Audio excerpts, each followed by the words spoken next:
क्लेश कितने, 5, चित्त की वृत्ति कितनी, 5। ज्यादा हार्ड प्रश्न नहीं पूछते, नॉर्मली पूछते हम लोग। पेपर मुझे ही बनाना होता है।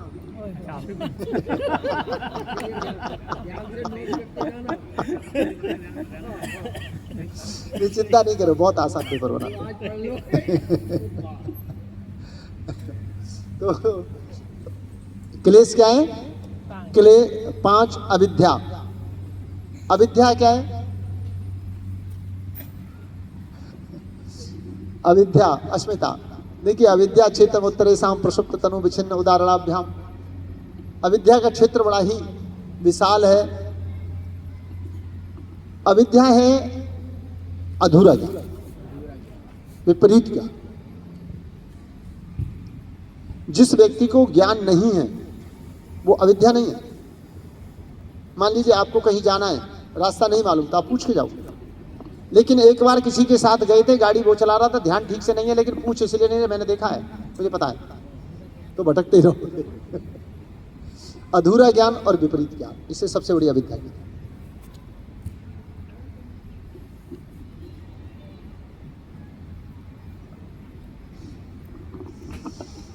चलिए, तो अविद्या विपरीत ज्ञान, अधूरा ज्ञान।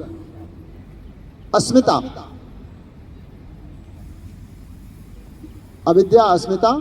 अस्मिता मतलब अस्तित्व, जो अहंकार, चौथी वृत्ति बताई थी ना मैंने, मन की चौथी अवस्था अहंकार। अस्मिता कितने प्रकार की है? 2 प्रकार की है, एक हानिकारक है, एक लाभकारक। अहंकार सदैव हानिकारक होता है ना, लेकिन स्वाभिमान जरूरी है। जिसको न निज गौरव तथा निज देश का अभिमान है, वह नर नहीं, नर पशु निरा और मृतक समान है। अपनी संस्कृति पर, अपने राष्ट्र पर, अपनी राष्ट्रभाषा पर, अपने ऋषियों पर, अपने माता पिता के पुरुषार्थ पर अहंकार होना चाहिए, नहीं होना चाहिए? माता पिता पुरुषार्थी ना होते तो क्या हम गौर सिटी में होते? उन्होंने पढ़ाया लिखाया नहीं किया होता, कुछ रास्ते ना दिखाए होते, तो उसमें उनका कोई योगदान नहीं है क्या? उन पर गर्व होना चाहिए क्या? नहीं होना चाहिए? तो होना चाहिए। तो इसमें अविद्या अस्मिता, इसमें पहचान करनी। अहंकारी नहीं बनना, मैं नहीं आता तो आपका योग दर्शन नहीं होता, अरे कोई ना कोई कराता, थोड़ा अलग ढंग से कराता बस। तो ये अहंकार न पालना, लेकिन स्वाभिमान को बनाए रखना। अस्मिता, राग, सुखानुसयी राग,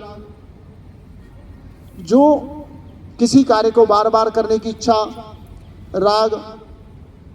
आज दाल बहुत अच्छी बनी, रोज ऐसी बनाया करो, फिर 4 दिन बाद ऊब जाएंगे उसी से, रोज बना दी तो है बहन जी। राग क्या है? जिस कार्य को बार बार करने की इच्छा, उससे बचना। द्वेष क्या है? भाई भाई में झगड़ा हो गया, बहन जी से कह रहे हैं तू इसे बुलाएगी तो मैं नहीं आऊंगा। अब बताओ, बेचारी को धर्म संकट में डालो ना। है? 2 बहनें आपस में लड़ पड़ी, भैया से कह रही तू इसे बुलाएगा तो मैं नहीं आऊंगी, बताओ। द्वेष यानी किसी चीज को इतनी प्रिय मत बनाओ जिसके बिना, जिसके उपस्थिति में रह ना सको, और किसी को अपनी इतनी कमजोरी बनाओ मत बनाओ कि जिसके बिना जी न सको। तो राग द्वेष से परे। राग द्वेष भय क्रोधा, ठीक है ना? राग मतलब लगाओ, राग मतलब लगाओ, लगाओ, राग मतलब लगाओ, अटैचमेंट। तो राग और द्वेष, इन दोनों से बचना। न ज्यादा घृणा, न ज्यादा प्रेम।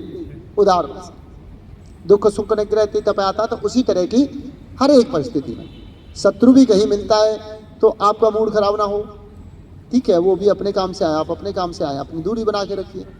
जो प्रिय है उनसे मिलिए, अप्रिय है उन्हें साइड होके निकलिए। तो ये हो गया। और फिर आता है अभिनिवेश। ये अभिनिवेश क्या है?